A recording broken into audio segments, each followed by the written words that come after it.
Querido Deus, nesse instante, ó Pai, eu te peço que o Senhor possa estar abençoando a Tua palavra, Senhor, através da vida do Teu servo, pastor Wellington. Ó Deus, que os nossos corações estejam desimpedidos, livres de todas as coisas para recebê-la e que o Senhor possa em nós trabalhar, meu Deus, e fazer com que possa prosperar a Tua palavra no nosso coração. Te pedimos, usa o Teu servo, Pai, como Teu instrumento, como o Senhor tem usado, em nome de Jesus. Amém. Amém. Queridos, a graça e a paz, amém? Vamos ficar de pé, vamos orar ao Senhor, pedir a bênção do Senhor sobre as nossas vidas. Hoje eu tenho um desafio muito grande, falar de um assunto que ele é emblemático, problemático e, como eu vou dizer para os irmãos, precisa de alguém que tem um manejo muito bem do conhecimento do assunto que nós vamos tratar, para ele não ser mal interpretado. Eu conversava com o pastor Salmo aqui agora, acerca da lição aqui, cochichando rapidinho, e é um desafio muito grande em uma escola bíblica tratar de um assunto de tão grande importância para o cristão. Então nós vamos orar a Deus, depois da oração nós vamos ler um texto da Bíblia, para a gente poder tentar passar de forma clara e objetiva o assunto que nós vamos tratar, que é intitulado predestinação e livre-arbítrio. Então isso é muito sério. Deus predestinou algumas pessoas para a salvação e outras não? Até que ponto vai o meu livre-arbítrio? Até aonde eu tomo decisões reais? Então esse assunto é um assunto de cunho teológico, não é?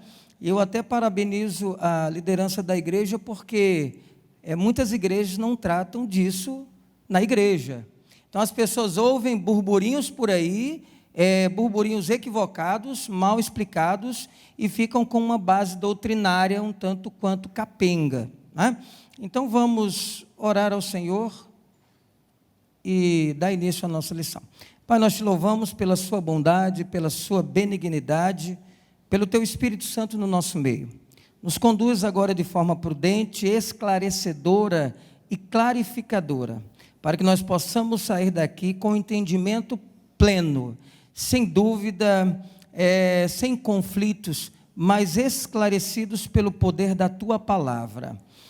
O evangelista João, ele disse: santifica-os na verdade, porque a tua palavra é a verdade. Muito obrigado por tudo, em nome de Jesus. Amém? Vocês se assentem, eu também estou muito feliz nessa manhã. Eu consegui arrastar meu pastor, minha pastora, para estarem comigo. Minha esposa não veio, é aniversário da minha sogra, e vocês sabem que Deus não inventou coisa melhor do que sogra, né? Então eu amo minha sogra, levo-a para onde eu vou, quando eu viajo, ela está sempre comigo, só que minha esposa ficou ajudando no almoço, e quando acabar aqui eu tenho incumbência de chegar sã e salvo para esse almoço também. Mas está ali o pastor Celso e a pastora Cláudia, que são os presidentes lá da igreja, né? E eles vieram me vigiar também, porque o negócio deles é o seguinte: Wellington, o que tu anda tanto fazendo em Goiânia? Que é onde ali, é na quarta, não sei o quê. Então eu trouxe-os para eles verem o que eu ando fazendo em Goiânia, tá bom? Você sabe que eu amo vocês, tenho um respeito muito grande e um carinho muito grande, né? E eu falo isso por quê? Porque muitas pessoas fazem a obra e tem pastor que não sabe nem onde a ovelha está, né? E muito pelo contrário, eu aprendi desde quando era pequenininho em Barbacena, né, que nós temos que dar aos nossos pastores, né, dizer onde nós estamos, o que nós estamos fazendo, né, na obra de Deus. Eu acho que isso é importante. Hebreus 13:17, a Bíblia diz na versão revista e corrigida: sujeitai-vos aos vossos pastores. Na versão revista e atualizada: sujeitai-vos aos vossos guias, né, porque eles velam pelas vossas almas, como quem hão de dar conta por cada uma delas, para que não faça isso com gemidos, mas com alegria, porque senão isso não vos seria útil. Então, eu quero que você abra a sua Bíblia em Isaías 41 agora. Isaías 41, versículo de número 10, não, versículo 9.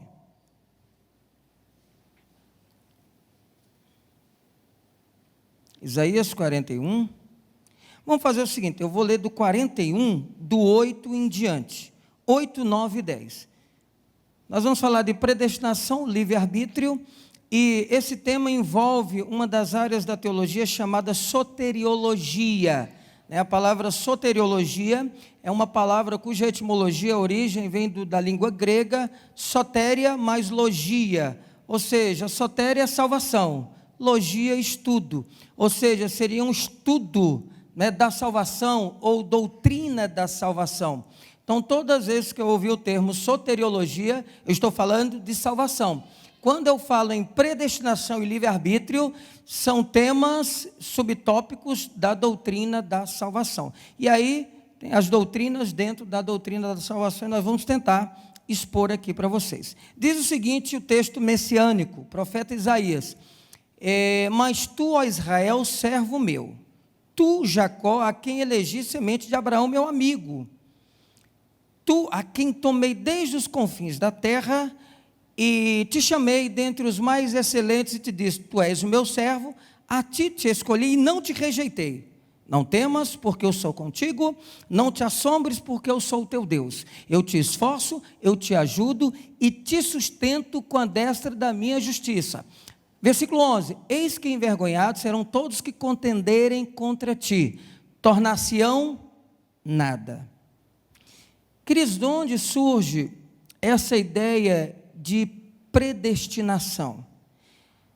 A bem da verdade que nós pensamos que esse termo predestinação, ele vai nascer no Novo Testamento, na aliança neotestamentária. Não. Essa ideia de predestinação, na verdade, ela surgiu dentro do povo judeu, da comunidade judaica. Por quê? Porque a relação de Deus para com o povo fazia o povo de Israel entender que era uma nação eleita, escolhida por Deus. Ou seja, o novo Israel, a igreja, na verdade, apenas carregou para si uma doutrina que era fruto e que foi fruto das relações de Deus para com o homem. Ora, para vocês terem uma ideia, quando Yahvé, quando Deus se manifestava ao povo, e as manifestações de Deus nós chamamos de teofania. Ora, o que é uma teofania? É uma palavra de origem grega também, Theos, Deus, e fania, da ideia de aparição ou manifestação. Ou seja, as manifestações de Deus para o povo imprimiram no coração de Deus a certeza de ter sido um povo escolhido pelo próprio Deus. E era interessante que o cristão, o crente no Antigo Testamento, o servo, o fiel, ele tinha uma concepção de que ele era salvo quando Deus tirava o povo do perigo. Quando você pega o livro dos reis, uma hora o povo levantava um altar a Baal, a um deus qualquer. Outra hora vinha um rei que fazia aquilo que era reto conforme aos olhos do Senhor. Aí o povo voltava-se para Deus. Ora, nesse enredo da construção veterotestamentária, do texto veterotestamentário, o povo entendia que estava salvo. Por quê? Porque Deus salvava do inimigo, salvava do perigo, e a salvação da alma era uma consequência da presença ininterrupta de Deus no meio do povo. Ou seja, então sim, se nós entendermos em nível de Velho Testamento, Deus escolheu quem? Israel. Há uma escolha do povo, há uma escolha do povo. Ora, da raiz desse povo surgiria aquele que seria responsável pela redenção de toda a humanidade. E aí, segundo o próprio texto messiânico, lá no capítulo 11 de Isaías, a Bíblia diz que o quê? Que um rebento brotará do tronco de Jessé, um renovo brotará. E aí nós sabemos que dentro de um aspecto genealógico, o próprio Cristo veio da genealogia do rei Davi. Ok? Então, a priori, nós precisamos entender isso, que essa ideia que prega-se, que se constrói na aliança neotestamentária, não foi algo que surgiu do nada, não. Ora, tem base, o Antigo Testamento fala que Deus separou um povo, predestinou e elegeu aquele povo para o quê? Para ser o povo escolhido e por meio desse povo sair a redenção. Primeira coisa que eu preciso aprender é isso. Na revista, vocês vão ouvir alguns termos interessantes. Calvinismo, arminianismo, predestinação, livre-arbítrio e soberania. O que eu fiz? Eu concatenei esses termos, eu organizei-os de tal forma que nós precisamos entender qual a ideia, o que é o livre-arbítrio, o que é essa predestinação, né? E, na verdade, isso faz parte de quê? Primeira coisa, temos que entender. Sistemas. O que é um sistema? Um sistema é uma construção ideológica de valores. Por exemplo, na hora que nós estávamos vendo aqui a programação da igreja, eu vi em uma das transparências que tem um curso financeiro, CRAU, tem uma rede de casais, tem uma rede de jovens, tem um monte de coisa. Ora, isso é um sistema que foi organizado para que os membros da igreja entendam o que a igreja pensa em determinado segmento. Ora, o que eu devo seguir e o que eu não devo seguir, correto? Ora, quando eu falo em sistema, a primeira coisa que nós precisamos aprender é que tanto o arminianismo como o calvinismo são sistemas teológicos, arranjos teológicos que constroem pensamentos e tentam explicar, à luz das escrituras sagradas, a ideia da salvação, da predestinação. Ora, se são sistemas, há uma probabilidade enorme de falibilidade, tanto de um como de outro. Agora, nós precisamos analisar o conteúdo desse sistema, e é isso que eu vou tentar fazer para vocês agora. Antes de falar do arminianismo e do calvinismo, e explicar para vocês algum desses termos, vale a pena ressaltar que no mundo dos sistemas teológicos, a igreja romana também, ela tem um sistema teológico, um guia de fé e prática, e que esse guia de fé e prática tem que ser entendido pela igreja. Você precisa entender o que a igreja romana diz acerca de um determinado assunto. Você precisa saber o que a teologia arminiana entende sobre um determinado assunto. E você precisa entender o que a teologia calvinista pensa acerca de um determinado assunto. Primeira coisa, dentro da igreja romana, Deus é o criador de tudo. Se você olhar aqui, pode começar a passar. Ela afirma que Deus é o criador de todas as coisas percebidas, né?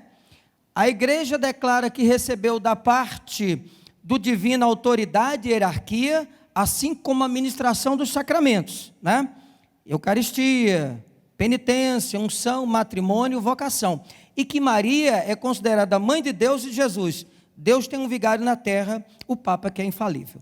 Deixa eu contar uma coisa para vocês. O mês de outubro agora, 31 de outubro, completamos aí quase 500 anos de reforma protestante. 31/10/1517, Lutero apregoou nas portas da igreja de Wittenberg as suas 95 teses. O cenário religioso da Idade Média era dominado pela igreja romana. E a salvação, a soteriologia da igreja romana estava fundada em dois aspectos: purgatório e as indulgências. O que era o purgatório? Ora, trocando em miúdos, como a igreja começou a negociar a salvação era negociada. Ora, peraí, você pecou, eu tinha dois tipos de pecados considerados pela igreja: pecados mortais ou capitais e os pecados veniais. Pecados capitais são aqueles que nós conhecemos: luxúria, glutonaria, não é? Feitiçaria, entre outras coisas. E os pecados veniais são aqueles pecados que nós pensamos que são leves, mas são problemas. Por exemplo, aquela mentirinha de cada dia é um pecado venial. Então, um condicionava a pessoa para o inferno direto. O outro também, os pecados veniais, não levavam direto para a morte, mas a pessoa, de certa forma, tinha que amenizar o seu tempo lá no inferno. E ela tinha que ir para onde? Para o purgatório. Então, a indulgência era a vinda da salvação. E o purgatório era o lugar onde os pecados eram o quê? Amenizados, né? Então a pessoa estava aí condenada há muitos anos aí para ir para o inferno. No purgatório, ele comprava indulgência e tinha o seu tempo o quê? Amenizado. Então, durante muito tempo, a soteriologia, ou seja, a doutrina da salvação, ela ficou condicionada a pressupostos da igreja romana. Mais ou menos no 3º século, a patrística, quando eu falo em patrística, eu estou falando da teologia cristã que perdurou do 1º ao 5º século. Essa ideia de predestinação de livre-arbítrio não era tão importante para a igreja dos 5 primeiros séculos. Essa ideia de predestinação e livre-arbítrio, ela foi tomar uma forma muito grande na soteriologia da Idade Média, mais precisamente no século XV. Aí sim, apareceram 2 teólogos que formularam os seus pensamentos, construíram as suas doutrinas e tentaram fazer o quê? Uma leitura da ideia de soteriologia, como ela acontece. Ora, algumas pessoas foram escolhidas para serem salvas e outras não. Ora, Deus predestinou umas para a salvação e outras para a condenação. Então, somente na Idade Média que a doutrina, da eleição, da predestinação, tomaram o quê? Uma proporção grande. Aí sim, Calvino e Armínio construíram seus pensamentos. Avança o próximo aí, por gentileza. Nós vamos ver, pode mais um aí, e você pode parar na teologia arminiana. Então, quando você olhar na sua revista, você vai ver esse nome, Armínio. Quem é Armínio? Foi um teólogo holandês que olhou para um contexto bíblico teológico e construiu o seu pensamento. E qual é o pensamento de Armínio? Olha só, primeira coisa, essa corrente declara que nós temos um Deus soberano e criador de todas as coisas. Um Deus que, sendo tão poderoso, resolveu conceder livre escolha ou livre-arbítrio ao ser humano. A teologia arminiana, ou arminianismo, entende que Deus quer que todos sejam salvos. No entanto, Deus elege e predestina através de sua presciência. O que seria presciência? O conhecimento prévio. Então, primeira coisa, quando eu falo em eleição e predestinação, as pessoas atribuem a Calvino. Não. Eu tenho 2 linhas de pensamento. Então, quando eu falo em eleição e predestinação, ora, na igreja romana, a igreja detinha o poder. Tudo isso era feito por meio da indulgência e do purgatório. Ora, quando eu chego aqui, na época da reforma, eles vão, os 2 pensadores vão trazer uma construção nova sobre o assunto. O Armínio diz, Deus é bom, criou todo mundo e resolveu conceder o livre-arbítrio para o homem. Deus quer que todos os homens sejam salvos. No entanto, ele elege e predestina por meio da sua presciência. Já eu vou explicar isso direitinho para vocês quando eu mostrar um quadro aí. A única coisa que eu preciso entender, que o Armínio também crê numa eleição e numa predestinação. Ora, e que a eleição para o Armínio e predestinação é por meio da presciência divina. O que é presciência? A capacidade que Deus tem de quê? De saber de antemão o que vai acontecer e quais são as decisões que o homem vai tomar. E aí, olha só, a teologia calvinista é uma teologia construída por um teólogo chamado João Calvino, né? E ela baseia a sua soberania, a sua construção teológica, num termo chamado soberania de Deus. Ora, se Deus é soberano, criador de tudo, tem o controle de tudo e de todas as coisas, então Deus, de antemão, elegeu pessoas para serem salvas, independente de qualquer coisa. Isso é muito sério, precisamos refletir, né? E aí, essa eleição calvinista, ela é amparada pelo que nós chamamos de decretos divinos. O que são os decretos divinos?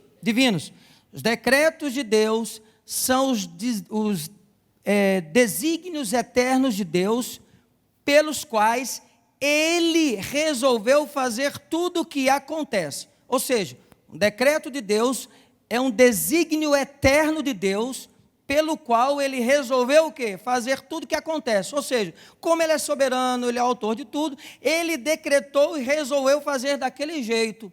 E na concepção divina, elegeu uns para salvação e outros para não salvação, em amor e pela sua justiça. Em primeira instância, o que vocês estão achando disso? Dá pano para manga, não dá? Não dá pano para manga? Será, pastor Carlos Vilela, que dá pano para manga? Sabe, eu costumo dizer que o extremo é o maior inimigo do homem. Paulo diz que nós temos que o quê? Que nós temos que ser bem o quê? Prudentes. E qual a expressão que Paulo usa para falar da nossa prudência? Ora, quer comamos, quer bebamos, tudo o que venhamos fazer, façamos para a glória de Deus. Tudo que excede, será que é para a glória de Deus? E aí, queridos, como eu participo muito de debates, de estudos, nós vemos, percebemos na pele das pessoas o extremismo acerca de sistemas. Eu não disse para vocês que são 2 sistemas? Sim. Ora, o sistema cristológico de Jesus, ele não falha. O de Jesus olha para nós, Mateus 11, 28, e fala: vinde a mim todos vós que estáis cansados e sobrecarregados, e eu vos aliviarei. Tomai sobre vós o meu jugo e aprendei de mim, que sou manso e humilde de coração. O meu fardo é leve e o meu jugo é suave. Não, então isso é Cristo. Isso não falha. Agora, muitas vezes, um sistema ele pode o quê? Falhar, porque é uma construção, é uma leitura de um teólogo acerca de um determinado assunto. Então, deu para entender mais ou menos. O Armínio diz que Deus criou todas as coisas, que deu livre-arbítrio para o homem, né, e que o homem pode escolher.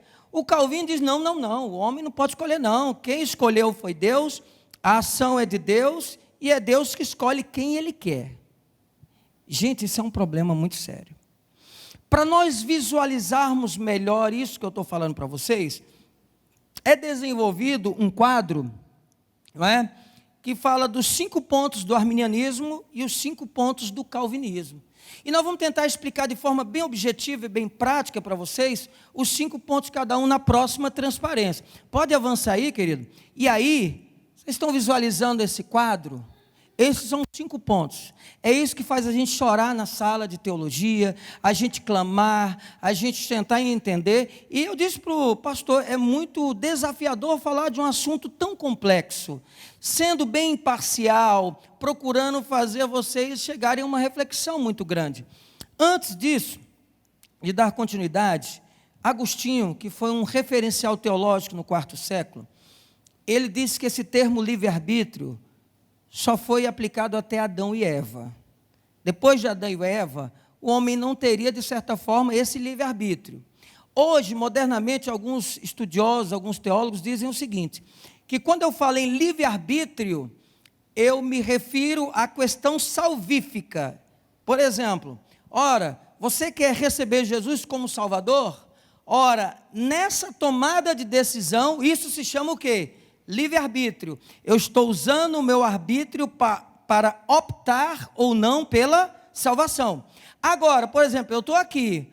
Eu saí daqui, eu vou voltar para Brasília e vou almoçar no Gerivá. Isso não é livre-arbítrio, não.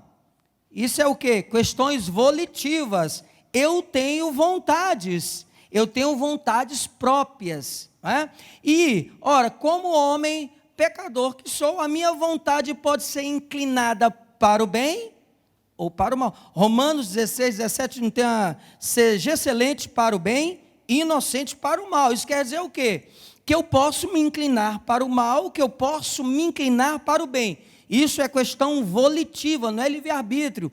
Muitas vezes nós dizemos, hoje eu não vou para a igreja porque Deus me deu o livre-arbítrio. Não, isso não é livre-arbítrio. Isso é uma questão volitiva, eu tenho vontades. Agora, quando chegou alguém e pregou para você e falou assim, você não quer receber Jesus, não?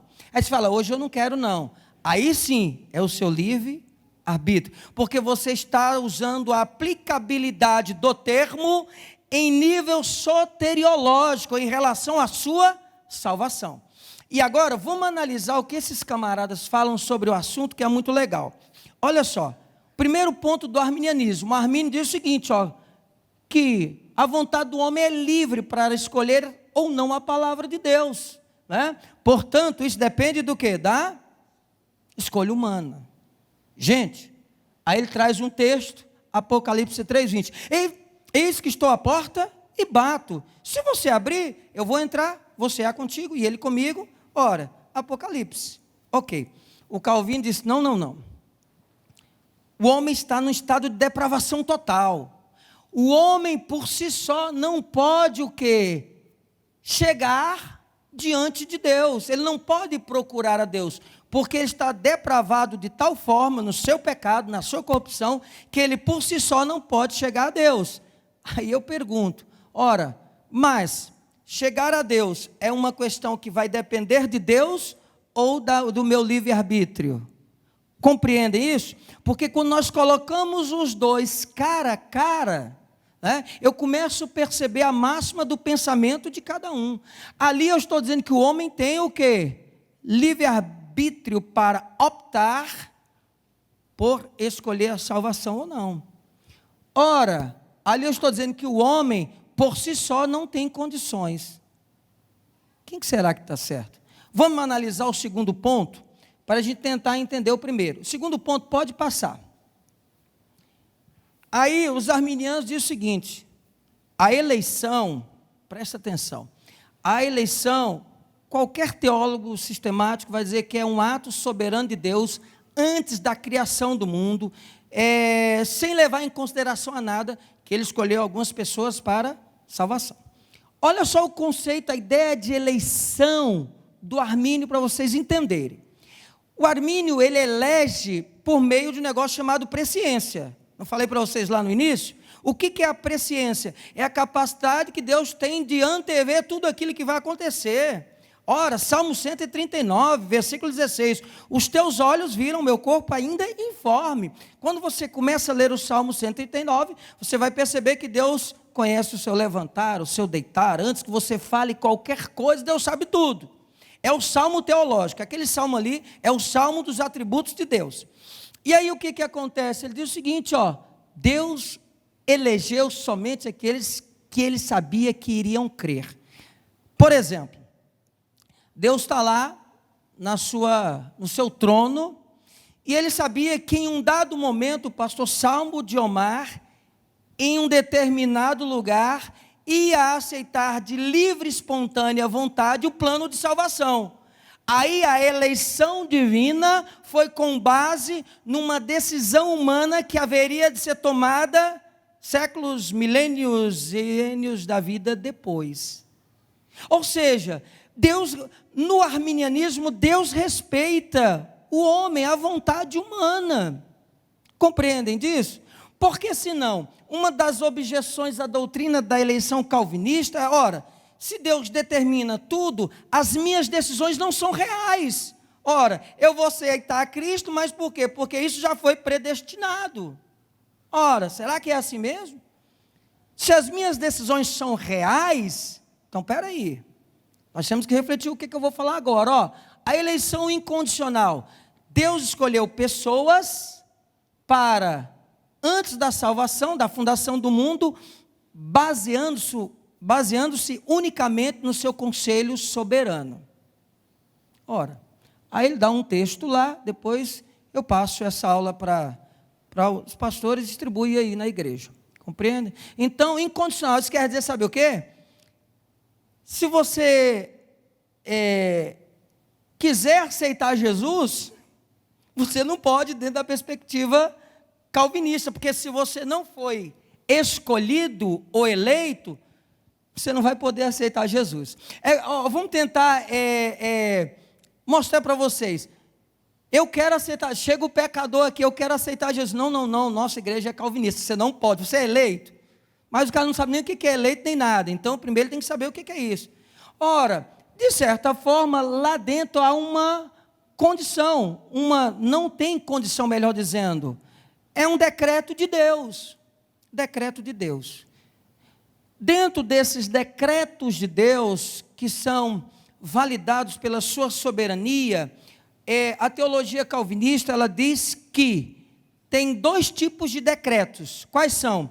Vou falar 2 nomes difíceis aqui agora, vocês guardem bem e depois me perguntem no final, porque eu sei que não vai ficar muito memorizado, mas vamos lá. Existe um negócio chamado infralapsarianismo. Quem é muito pentecostal vai querer falar em línguas estranhas agora. E o supralapsarianismo. Presta atenção. Então o calvinista diz o seguinte, que essa eleição incondicional, presta atenção, infralapsariano, 2 palavras que vêm do latim. Infra seria depois, e lapsus, queda. Infralapsariano, o calvinista vai dizer que Deus escolheu todo mundo de forma incondicional depois da queda. Depois da queda, o decreto da salvação e da eleição aconteceu. Ora, o supralapsariano, o calvinista de linha supralapsariana, 2 palavras do latim também. Supra quer dizer antes, ou sob, e lapsus, queda. Então, o supralapsariano vai dizer que Deus escolheu antes da queda. E aí, é claro, nós ficaríamos aqui um dia todo para eu tentar detalhar essas perspectivas, mas há algumas contradições e objeções. Aí você fala, Wellington, e qual a teoria do Armínio nesse sentido? Deus criou o homem, a humanidade, e deu ao homem o livre arbítrio. É muito sério quando eu falo lá que Deus criou tudo, determinou tudo, aí eu vou fazer igual Agostinho agora. De onde é que veio o mal então? A teodiceia, 2 palavras gregas, theos, Deus, e de que justiça, ou seja, justiça de Deus. Esse termo é aplicado quando nós falamos de Deus em relação ao mal. Onde o mal entra na atmosfera divina? Quem mandou o mal se perpetuar na esfera humana? Quem deixou esse bicho danado entrar? O mal de ordem moral, o pecado, de onde ele veio? Ora, se Deus criou tudo e determinou tudo, então Deus é o autor de quem? Do mal. Mas se eu pego a minha Bíblia lá em 1 João 1,7, diz o seguinte, ora, se andarmos na luz, como ele na luz está, temos comunhão uns com os outros, e o sangue de Jesus nos purifica de todo pecado. Ora, se eu ando à luz, como ele na luz está, então Deus é bom, dele não há trevas. De onde é que veio o mal? Então é uma outra aula, é um outro problema, e é um outro imbróglio da teologia, mas deixa para lá. Mas é só para vocês entenderem, compreenderem, terem uma reflexão introspectiva da importância desse assunto. Infralapsariano, depois da queda, supra, antes da queda, Deus decretou a salvação antes da queda. Ora, e o Armínio? Não, Deus decretou, Deus criou o homem tem força, assim, mesmo tendo sido corrompido pelo pecado, ele pode buscar a Deus de suas forças, se achegar a Deus e manter-se salvo do lado de Deus. Vamos lá? Mais um pontinho, o próximo ponto aí. Armínio, a expiação universal. Queridos, o que é expiação? Foi o ato que Jesus fez em vida em prol da remissão o quê? Dos pecados de todo mundo. Quem fala isso é o Wayne Grudem na sua teologia sistemática. É um ato de Deus em vida, no seu ministério em vida, que ele fez para quê? Para que todos fossem salvos. Então o Armínio diz o seguinte, Deus não morreu somente pelos escolhidos, não. A expiação é universal. Ora, o que é uma expiação universal? A obra redentora de Cristo oferece a Deus base para salvar todas as pessoas que exercem o livre-arbítrio. Lembrando que o termo livre-arbítrio só pode ser aplicado no que diz respeito à questão salvífica. Tá? Aí diz o seguinte, a mensagem da salvação, João 3,16, quando era pequenininho mesmo eu aprendi, foi o meu primeiro versículo que eu aprendi, Deus amou o mundo de tal maneira, que deu seu Filho unigênito, para todo aquele que nele crê não pereça, mas tenha vida eterna. Agora, calvinismo, a expiação não foi universal, foi limitada. Gente, eu estou começando a ficar preocupado com algumas manifestações de Deus ali daquela. Porque é interessante, a construção teológica ela é fruto do pensamento de quem a construiu. Então, se eu estou dizendo que a expiação, essa obra, Jesus morreu na cruz somente pelos eleitos, o que acontece? A obra redentora de Cristo visou apenas quem? Os eleitos. E aí eu fico imaginando aquele apavorado que ele quer, mas ele não está no rol dos eleitos, como é que ele vai? É complicado, como é que ele vai ser salvo? Ou então, Deus, hoje eu vou te salvar, mas Deus, eu não quero. Não, mas você vai ter que ser salvo hoje, porque eu estou querendo, porque eu sou Deus soberano. Querido, será que Deus seria tão inconsequente, imprudente, de dar um livre-arbítrio e não deixar ele ser usado? O texto diz, ele queria que todos fossem salvos. Quando você abre a sua Bíblia no livro do profeta Ezequiel, capítulo 18, ele começa, a alma que pecar, essa morrerá. O filho não vai levar a maldade do pai, nem o pai a maldade do filho. Todas as almas são minhas, diz o Senhor dos Exércitos. Então, a expiação universal, Cristo morreu por todo mundo. A expiação limitada, ele morreu somente pelos eleitos. O próximo ponto do calvinismo. A graça de Deus. Vamos lá. Quando eu falo em graça de Deus, vocês percebem que eu estou dando conceitos de alguns termos que não estão ali na revista, para vocês terem uma noção maior. Quando eu falo graça, graça é esse favor imerecido de Deus. A revista fala, ela usa um termo interessante, diz que a salvação é uma espécie de presente, dom. Efésios 2, 8 e 9, porque pela graça sois salvos por meio da fé. E isso não vem de vós, é dom de Deus, não vem das obras para que ninguém se glorie. Ok, então eu entendo, pressuponho que a salvação é um dom de Deus. É um presente que Ele deu. Você é obrigado a ficar com esse presente? Eu te dei um presente, recebi um presente. Eu uso se eu quiser. Se eu achar que aquele presente, ele o quê? Me é cabível. Aí o que acontece? Dentro do arminianismo, a pessoa pode resistir à graça de Deus, ou à vontade de Deus em relação à sua própria vida ou salvação. Ok? A escolha. Mateus 19, 16, 22, não me lembro o que o texto está dizendo. Aí, o que acontece? Aqui o homem pode resistir mediante o quê? Mediante o livre arbítrio que Deus deu ao homem. Lá dentro do calvinismo, ora, o Espírito Santo atrai o pecador ao arrependimento. Ok. E Deus encaminha o indivíduo a Jesus.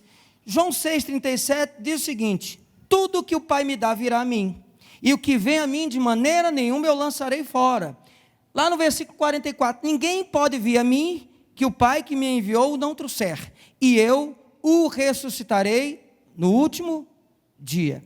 Pergunto a vocês, dentro dessa economia divina, da presciência, será que nós podemos resistir a essa graça ou não? Fomos criados por Deus, Isaías 43, 7 diz que Deus nos criou para o louvor de sua glória, é o que o texto diz. Eu pergunto, será que Deus, ao resistirmos à graça dele, ele vai ficar emburrado, deprê, porque você não o aceitou? Ou ele vai forçá-lo a você aceitá-lo? É claro que dentro de uma perspectiva mais, uma imersão mais profunda, existem alguns argumentos calvinistas que tentam dizer que Deus não, que quando uma pessoa toma uma decisão, mesmo tendo sido um eleito, Deus faz com que essa decisão se pareça real. Uma coisa é parecer-se com real, outra coisa é uma decisão real. Eu acredito que nós estamos no mundo real, não no mundo lá de Platão, no demiurgo de Platão, no mundo imaginário, não. Nós estamos no mundo real.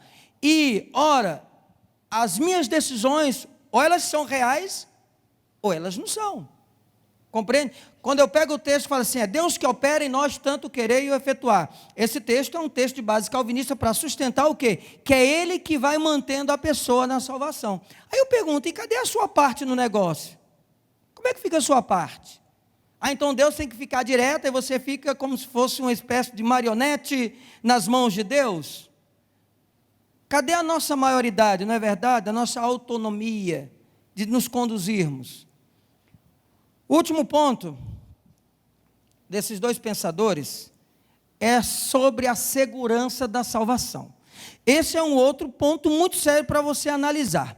Por exemplo, o Armínio diz o seguinte, caso a pessoa não guarde a sua fé, ela pode o quê? De certa forma, perder a salvação. Pergunto a você, comece a guardar a sua fé e descambe aí pelo mundo do pecado. O que vai acontecer? Agora, o Calvino diz o seguinte, os salvos, os eleitos, eles são mantidos pelo poder de Deus através da graça, em perseverança diária. Aí você vai pegar o texto lá em João 10, 17, se eu não me engano, vai dizer o seguinte, que nenhum deles se perdeu, a não ser o filho da perdição, para que se cumpra as Escrituras. Professor, o que eu falo? O que eu faço, pastor? Agora não sabia tanta coisa assim, não. Primeira coisa, o que eu oriento acerca desse assunto? Preciso entender nitidamente o plano soteriológico. Qual é o plano de Deus numa máxima, num escopo maior, não num prisma pequeno de dois sistemas. Qual é o plano de Deus para o homem? Segunda coisa, me inteirar dos aspectos conceituais que envolvem o plano de salvação. Ou seja, livre-arbítrio, só posso usar o termo no que diz respeito ao quê? A minha tomada de decisão. Terceira coisa, analisar os atributos de Deus. Ora, bondade, amor, soberania, eu tenho que analisar os atributos de Deus, porque as obras de Deus são fruto dos seus atributos. Lá em Isaías 43, 13, o texto diz o seguinte, ainda antes que houvesse dia, eu sou, e ninguém há que possa escapar ou fazer escapar das minhas mãos. Agindo eu, quem impedirá? A ação de Deus no universo se dá por meio dos seus atributos, ok? Deus age, onisciência, onipotência, bondade, justiça, enfim, essa infinitude de atributos. Então, quando eu olho os atributos de Deus, eu vou pressupor quais seriam as decisões de Deus. E por último, existe um negócio muito sério, que isso eu levo a sério mais do que tudo isso. Gente, o que a minha igreja pensa acerca do assunto? O que a minha liderança pensa acerca disso? Por quê? Ora, se Hebreus 13, 17 diz que nós temos que nos sujeitar, é claro que você vai fazer uma análise, mas eu preciso saber o que a minha igreja pensa sobre isso. Então, por exemplo, para vocês terem uma ideia, as igrejas presbiterianas, elas são de linhas calvinistas, ok? E algumas são ultracalvinistas, deterministas e fatalistas, e é um problema muito sério. Ora, as igrejas metodistas, luteranas e as Assembleias de Deus e todas aquelas oriundas da Assembleia de Deus são de linha arminiana. Eu sou batista, tá? Mas eu não vou dizer o que eu sou, o que eu deixo de ser. Mas os batistas, eles estão divididos. Uns são arminianos e outros são o quê? Calvinistas. O que eu tenho a dizer para vocês? Sejamos cristológicos. Agora, não deixemos passar desapercebidos essas verdades. Por quê? Porque senão você pode ser facilmente enganado por uma pessoa que aparentemente tem um conhecimento, mas está usando o conhecimento de forma o quê? Indevida. Quero ler aqui uma conclusãozinha que está na revista que eu achei bem pertinente, não é, para nós. Por exemplo, considerando que Deus não se limita a sistematizações e epistemologias. Essa palavra epistemologia é uma palavra que vem do grego também, que seria episteme mais logia, ou seja, epistemologia quer dizer teoria do conhecimento. Então, é a teoria, a disciplina, a ciência que trata do conhecimento. Então, olha só o que o autor da revista diz de forma bem prudente. Considerando que Deus não se limita a sistematizações ou a epistemologias, ao tempo e ou o espaço, é importante que nos prendamos à verdade incontestável do seu amor, que a todos quer envolver, porque Ele amou o mundo de tal maneira, e até mesmo além da percepção humana, que enviou seu Filho único para redimir o perdido, indistintivamente. É Ele quem salva e transforma aqueles que nele creem, dia a dia, a imagem do seu Filho. Hoje em dia, até mesmo teólogos de outrora, muito radicais na defesa do calvinismo, estão migrando progressivamente para um ponto de equilíbrio em relação ao tema livre-arbítrio e da predestinação. Predestinados para a salvação são todos aqueles que se encontram ao lado de dentro, do lado de dentro dos limites do sacrifício de Cristo e que, arrependidos dos seus pecados, confessaram-nos ao Senhor e tiveram seu nome registrado no livro da vida. Isso que é o fantástico. Dentro das minhas limitações acadêmicas, humanas, teológicas, filosóficas, ideológicas, eu tentei passar para vocês um escopo de um assunto que eu volto a dizer, é de tamanha relevância para a igreja, para você que é crente. O que eu faço a partir de agora? Interaja, procure saber do seu pastor qual é a linha de pensamento que a igreja tem, em que, por exemplo, o que o pastor Salmo acredita? Pela experiência que ele tem, pela caminhada e jornada que ele tem, o que ele acredita? Não é? A gente vê aí, muitas igrejas que pendem para um lado, estão lá, frias, mornas, sabe? Outras mais avivadas, caminhando, prosperando. De repente você tem algum desses pensadores por trás desse pensamento. Nunca deixem de acreditar que Jesus é o autor e consumador da nossa fé. Amém? Que Deus te guarde, te ilumine, te abençoe e obrigado pela paciência de ter me ouvido aí nesses 35, 40 minutos. Que Deus te abençoe e te guarde. Pastor, obrigado.